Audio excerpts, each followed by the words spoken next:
കുറേ ആൾക്കാർ വന്നിട്ട് പറയുന്നുണ്ട് തൃശ്ശൂർ കള്ളവോട്ടിലാണ് സുരേഷ് ഗോപി വിജയിച്ചത്.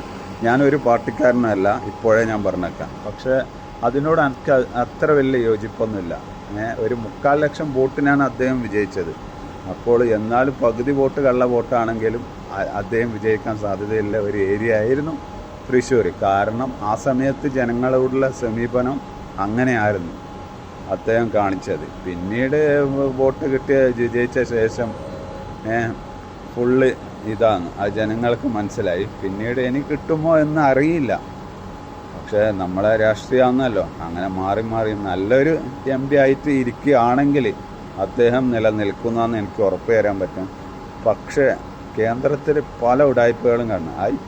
ആ നേരെ നിങ്ങൾ പിടിച്ചെടുക്കേണ്ടതാണ്. പിന്നീട് വന്നിട്ട് കരഞ്ഞിട്ട് അവർ ഉടായ്പ കളിച്ച് മറ്റത് കളിച്ചിട്ട് എന്ത് കാര്യം?